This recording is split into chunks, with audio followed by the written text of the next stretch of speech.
Hi, I'm Ben, I like Kill Team, and I want to talk about it. Before we jump into today's video, let's do a little bit of housekeeping. The folks at Basement Wargamers, Kill Team Stream, and Plasma Spam are putting on a 2-day Kill Team event called Kill Team Open in Baltimore, Maryland. It's all happening on February 19th and 20th, and there's going to be a big competitive event, I think like 64 players, which is wild. A narrative event with like Trazen, the Necron dude, and like a cool story element with that. There's something called Kill Team After Dark, which happens late at night, and it's going to be like on like a neon board and neon terrain with really cool stuff. There's going to be vendors. There's going to be like professional painting classes. Cool thing about this event is you can decide how you want to attend. If you're a competitive person and want to try your hand at that, or just do the next event. If you're already involved, you can do that. If you like narrative, you come for the cool narrative story, or come do a few things. You can figure out the times listed on the website. So I believe the website is killteamopen.com. Go see the information and sign up if you can, because I can't imagine all these spots will last too much longer. But the people putting it on are really passionate about it. It's an ambitious event, and they know what they're doing. This is not their first rodeo. So I'm super excited. If all goes to plan, I'm definitely planning on being there, and it'd be cool to meet everybody and hang out and have a good time. So again, February 19th and 20th, Kill Team Open in Baltimore, Maryland. It's going to be a really good time, and I'm super, super excited for it. Another cool thing that I want to remind you about is the Kill Team player Locator. Somebody from the community just kind of decided to build this as a passion project, and I believe their name is Al. Al, if that's not your name, correct me. I'm super sorry. So I'm selfishly hoping that somebody within, 45 minutes of me will drop a little blip. How it works is you just put as much or as little information as you want, and say, hey, I'm here and I play Kill Team. If any other nerds are around me, we can play together. So definitely check that out. I'll have the website here and also in the description. Check that out and drop a blip. Hopefully somebody in Florida near me will drop a blip. But anyways, yeah, cool stuff. Cool stuff happening in the community. Last thing, Isaac from the last Star Strider, my kindred spirit and Kill Team buddy across the internet, we're doing some live streams on his channel, and we're calling the show Group Activation. Dope name. Isaac came up with that. And we're hanging out. We're talking about Kill Team. We're doing some hobby stuff. It's cool. It's casual. It's fun. And it's just a community thing to get people talking about Kill Team, because that is what Kill Team needs, is more people talking about it online and making content. So join us. Hang out with us. It's a great time. Ask us questions. Pretty good about getting to questions. The next one, if all goes to plan, will be on Thursday, November 18th at 7 p.m. So hang out with us if you like to. Good opportunity to just chill and talk. So yeah, Group Activation on Isaac's channel, The Last Star Strider. Give him a follow so you don't miss out on when that will be. All right, guys, I'm a little ashamed to admit this, but this channel has been just an Imperium love fest since basically its inception. So I'm going to break that up today. I promise we're going to look at some Xenos, look at some Chaos, and today I have some sweet, tasty Chaos for you in the form of Papa Nurgle's sweet, sweet Plague Boys. That's right. Let's take a look at Death Watch. Let's take a look at Death Guard. If you're new to Kill Team, Death Guard is a really great option because it's, one, an elite team, which I think is more fun to play generally, at least for me, and easier to learn. You take it 5 models, but also they're really survivable. We'll get into why that is, but you don't get punished quite as bad for making mistakes. And so they're really fun, really cool. I like them. Super. Some of my favorite models, actually. I love the Death Guard models. So let's go ahead and take a look at my Death Guard Kill Team and how I've been running them and what I have to say about them. I don't know why you would listen to what I have to say about them, but let's do this. Cool thing happened a little over a month ago. This talented commission painter on Instagram, and Instagram is @Carkos, I'll have it here in the description. He reached out and said, hey bro, your paint jobs suck. Why don't you let me show you how a real man treats his miniatures? Just kidding. He's actually really kind and generous and said, hey, I like the channel, so why don't I'd like to help you out and just paint you a Kill Team. And I took one look at his Instagram and said, absolutely, because his work is phenomenal. And so I sent him, actually, man, this guy is a miracle worker. I sent him the first Kill Team I ever built and painted, right? So I was a super noob, built really poorly, painted really poorly. They were half stripped, and because in my head I thought I'll change these one day. and he worked miracles on them, which you will see because they do not look like my work because they're actually painted really well. So if you're not looking for, he didn't even ask to be featured or shout out or anything.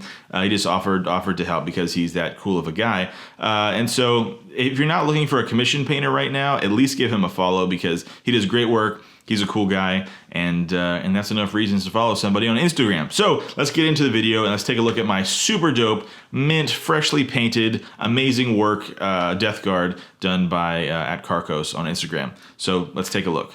Sweet Papa Nurgle. I told you they look good. Starting off with my leader, the Plague Champion. He has a plasma pistol because if you can, just do it. It's just the only option unless you have, a model that was built a different way. Give him a plasma pistol. Even if you built him a different way, chop it off and attach a plasma pistol somehow. It's just so much better. And then instead of a power weapon, because he actually doesn't have access to a power weapon, he has access to either a Plague Sword or a Power Fist. I gave him the Power Fist because a Plague Sword is like a power weapon. There's a lot of P's happening here. But it doesn't have the lethal 5-up rule. So if it doesn't have lethal 5-up, I don't want it. And also the Power Fist is my favorite weapon in 40k. So 5 attacks hitting on 3s, doing, like 5-7 damage. So on a crit, you're killing a guardsman in one shot, which is just, feels so good. And yeah, so that's what I gave him. And it works out well because he hits on 3s. Hitting on 4s is tough for me, which we'll talk about later in this video, but it hits on 3s, so so I'm all good with it, and that's how I've kitted him out. The Plague Champion has a special rule, as well as all Death Guard models, called Disgustingly Resilient. And if you've been around the hobby for a little bit, you'll know this as what we call a Feel No Pain, and specifically a 5-up Feel No Pain. If you don't know what that is, for every unsaved wound that goes through, you roll 1 dice. And so let's say you take, a bolter shot that has 3 damage and you didn't save it. So you roll 3 dice because it's 3 points of damage. And whatever is a 5 or 6 that you roll, that point of damage is taken away. So let's say you roll 3 dice because a bolter shot got through your save, your regular armor save, and you roll 1 5, or either 5 or 6, right? So that means instead of you taking 3 damage, you're only taking 2 damage, which is really cool. And statistically, what happens is you'll statistically save 1/3 of the wounds. So this 12 wound model is statistically more like what would be like a 16 wound model or something, 17 wound on a good day. So it helps you really be, kind of take more damage. It might make the difference between you getting, an extra attack or not. Or, like I said, in practice, it might end up listen, you might roll sometimes and not roll a single 5-up. Other times you might block half damage. That's happened to me quite a few times. So it's really cool. It makes them extra survivable, extra tough. It makes them disgustingly resilient. So that's kind of what makes this faction kind of what it is and their, big Papa Nurgle toughness. So that is a really cool rule that all models in the Death Guard have access to, even Poxwalkers. Ugh, I don't like Poxwalkers. The other cool part of that is that they cannot be injured. Death Guard cannot be injured because they're kind of immune to it because they're already filled with sickness and disease and yuckiness. And so, but the trade-off of that is that your standard movement is 4 inches, which is really tough. And so, when you charge, you add 2 inches to your regular movement. So most models have an 8-inch charge. You now have a 6-inch charge. If I'm wrong, correct me. I believe I'm right, though. And so that means that not only are you moving slower, but you're also charging slower. So this is the trade-off to being so tough and resilient, disgustingly resilient, is that you're a bunch of slow boys when moving across the battlefield. So that is something to be mindful of. But he's a really cool leader, and the Plasma Pistol Power Fist is a great combo. Everything I said about disgustingly resilient and not being able to be injured and movement will apply to everybody else I'm talking about. I just wanted to get it out of the way with him. So let's keep moving on to the next Plague Boy. Next up is my gunner, the Plaguey Plasma Boy. I went with Plasma because, in my opinion, a Melta would be a bad choice for Death Guard due to their really slow movement. So it's hard to get up the board fast enough to get some Melta shots off. It's a plasma gun. If you're new, let me tell you that plasma is awesome. If you've been around, you know that plasma is awesome. Put this guy up on a vantage point and just, rain hell down onto the little idiots below. And plasma, it's good. I'm typically always running him. I just find that because of the movement issue, having somebody who can shoot across the board and do a lot of damage, turn 1 is pretty important. So I'm almost always taking him. And something I've been trying to think through is you have Overwatch. So if you're taking a 5-man team, Overwatch is something that you could really benefit from because you only have 5 models, and that's only 5 activations. So I'm a big fan of what I call the plasma popper, which is when you take a plasma gunner with 3 APL and you move to where he can get a shot off, and then you pop him back into cover. So he pops in and pops out and gets a shot off in the middle in between there. But if you do that, you're not getting any Overwatch. And so being able to Overwatch with plasma is really, really beneficial to a team this small and this slow, because it takes a while for you to be able to really reach out and touch somebody and get a charge off. So what they're good at is going up to a vantage point, giving them some cover, and then just thanks to discussing the resilient, they won't get shot off so bad. So you might actually feel more comfortable leaving them on a vantage point out in the open with a engage order so they can get that Overwatch, because that is something that I'm trying to work through that's really important for these elite teams. Uh-oh, here comes my heavy gunner equipped with a blight launcher. He's going to shoot blight at you. I take him when I want to stack armor piercing shooting options. I'll talk about when I get to the fighter, but just that movement is kind of tricky. So if you feel like you need to be more into the shooting side of things, I would take the blight launcher as your heavy gunner because, in my opinion, better than the other options. But if you're only taking one gunner, heavy or regular, take the regular gunner with plasma. It's way worth your time and money and everything else. It's just a better choice. But I take him when I want to stack AP in case I need to shoot somebody off the board extra, or I just don't feel like melee is a good option that round. So he's cool, but I only take him when I want to double stack. I'm never taking him in place of a plasma gunner. So there's that. Yeah, Shane from Command Point. I talked about that in his video about him. If you're gonna take one, definitely take the plasma. Next up, my 2 fighters. I have a Plague Cleaver and what is it? Like the Sickness Flail or something? I forget what it's called. I built these guys for the last edition of Kill Team. If I were going to build for this edition, I'd go with either the Axe or the Mace. I'm just referencing a lot of other people's videos on this video. But Beernid did a video with Janice, who is a just monster Kill Team player. And they were saying that a good option is to take a knife fighter with dual knives, so you get Relentless doing 3-5 damage. There's a piece of equipment that could bump it up to 4-5, and so it's 4-5 Relentless. That's also a good option. I didn't have either of those options because my models were already built, and I used bits on other projects, so I could not repurpose them. So I would have made those changes going forward, and I would encourage you to maybe do the same thing. Although the Plague Cleaver is good. It hits on 4s, but it is really good. Oops, almost forgot my 2 regular Plague Warrior boys that I really don't like, except for the fact that they look really cool. Thanks to @Carkos on Instagram for his amazing work.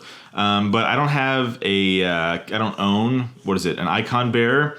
I will be figuring that out soon, but I currently don't have one. Definitely take an icon bearer if you have one. I don't, so I have to take 2 Plague Warriors. They have the only thing they can take, which is a bolter, which is good, and their fists, which are bad. Their fists are bad. 3 attacks is not good. And so I have them because I have to have them. So enough said. Icon bearer, real quick though, if you do have one, or if you want to kit bash one or something, I believe within 3 inches, he has for 1 AP, it's a 3-inch aura that allows you to reroll your disgustingly resilient 5-up feel no pain results of 1 or 2, which is really cool. So in that case, a 5 or 6 is a success, a 1 or 2 is a reroll. So 3s and 4s are the only ways you can straight up totally initially fail. So that's really powerful. That's a great ability to have, if you want to spend that 1 action point on it. But if you have one or want to kit bash one, definitely take an icon bearer. Let's take a look at their ploys, because they do have a few that are pretty interesting. First off, in my opinion, their bolter discipline is, I forget what it's called, malicious volleys or something, is a little meh, because you're probably only taking 2 bolters, because your leader is going to have a plasma pistol, if you have anything to say about it, and then you're probably going to take either a gunner, which is not going to have a bolter, or a fighter, which is also not going to have a bolter, have a bolt pistol, but and so I don't want to spend a point, a strategic ploy, spend a point on that for 2 models. Maybe you disagree. I only like this ploy when I have a team full of bolters, right? If I have a team full of Deathwatch bolt guns, yeah, it's probably worth it. If I have intercessors, yeah, it might be worth it. But for your Death Guard, which are extra slow, So if you're shooting twice, you're not getting that move dash, which is the only way you're moving 7 inches. So I just don't like to lean on it. Maybe disagree. I don't know. Also, they have the fight twice tactic, which again, very situational. If you need it, you have it. But it's not something I would like be banking on, at least until maybe turn 3, because maybe turns 1 and 2, you're still trying to get up to the board to charge somebody. So I'm sounding really negative. I actually really like Death Guard, but there's just these workarounds that you have to be aware of.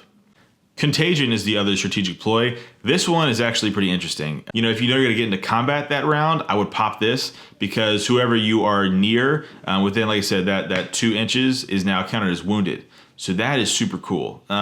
You know, if you're charging a bunch of guardsmen, maybe don't worry about it. But if you're like charging a threat or something, this is pretty cool, because if they're trying to get away from you, well, now they're wounded, so their movement is hampered. You know, but also if they're to hit rolls, also are going to be affected. So that if they're wounded, I'm pretty sure that's how that works. If I'm wrong, let me know. But so that's pretty strong too. So if you're charging some tough boys, I would for sure take this. Now, their tactical ploys are actually pretty interesting. I think they're all honestly pretty decent. You have Effluent Demise, Affluent, I think Effluent Demise.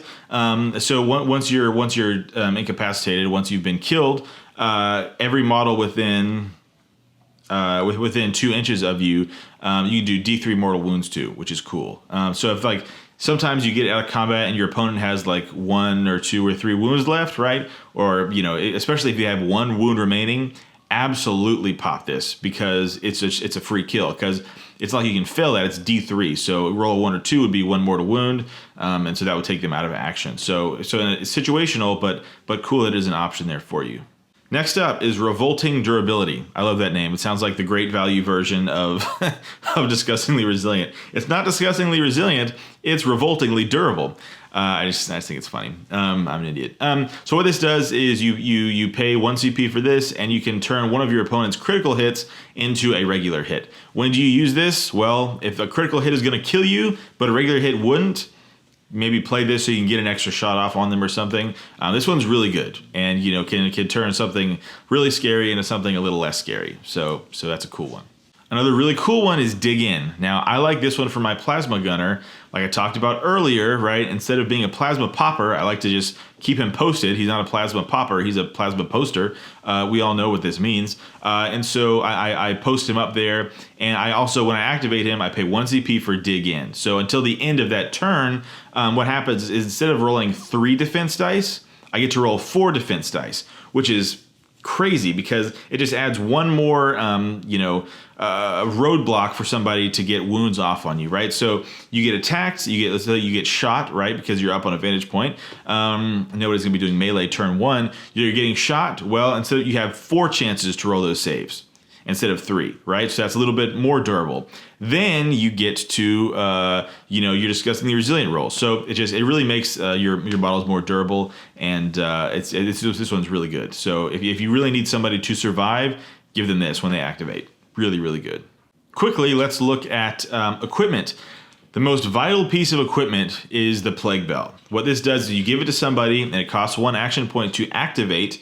So I like to say give it to a fighter. I think it's important who you give it to, but this is like really important to your Death Guard kill team, because what it does, it's a 6-inch bubble, a 6-inch aura that bumps you up to that full 6-inch move.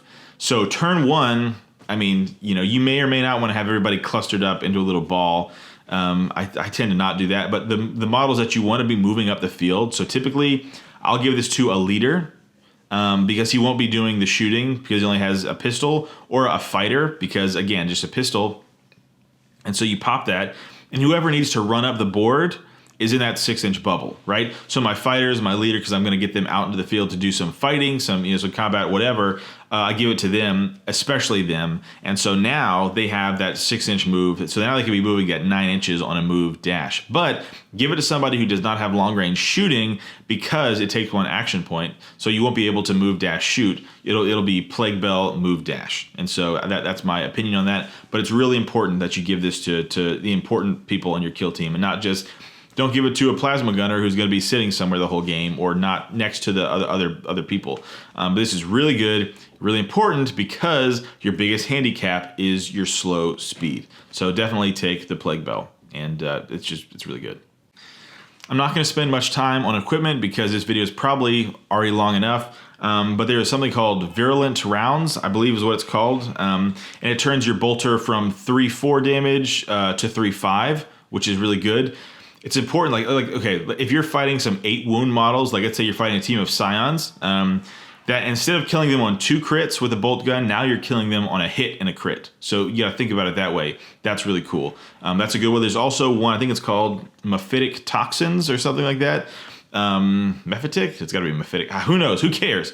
And what it does is it takes your knife, your plague knives, which everybody is equipped with, and almost everybody, your regular guys are equipped with the plague knives. And so what it does is it turns them into, instead of 3-5, it turns them into 4-5, which is pretty cool, especially, like again, I stole this from Janice, the like champion kill team player, who says to give that to your plague fighter because now they have Relentless doing 4-5 damage. That's a really nice sweet spot.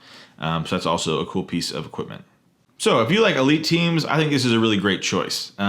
As a faction, as a whole, they're probably not super threatening. People smarter than me have said that Poxwalkers are not that great. I haven't tried Poxwalkers. I don't plan on it. I just don't like them. But the 5 Marines is probably the better list here. But you have some cool options that you can take in the fighters and gunners. And it's fun to run. They feel really fluffy. They're these really slow moving, but really tanky guys. And it's fun. It's cool. And if you like Nurgle and Death Guard stuff, this is obviously the choice for you. All right, if you have cracked the Death Guard code like I have not, please drop a comment and enlighten us all. It's a great 1-box kill team, pretty affordable. And again, I just want to remind you that they are beautifully painted by the generous at Carkos on Instagram. Give him a follow, and if you're looking to commission some painted models, definitely hit him up. He does phenomenal work, as you can see from this beautiful turntable shot. All right, you can find me on Instagram at Battle Brothers Tabletop. I'm also on Discord lurking in other people's servers. I'll have that in the description. Feel free to add me, and if you want to chat or send me pictures of something you're working on, feel free. I love hanging out and chatting with people in this community. Thanks so much, guys. I think we're about 100 subscribers away from hitting 2,000. Which is just wild. So thank you for subscribing and liking and commenting and being so cool and nice and dope across the internet. I have been Ben. Thank you for watching, and I will see you around. Boy, this looks kind of weird. I'm shooting at what time is it? 5 p.m. I normally shoot these at 1 a.m. So this whole operation is probably way off.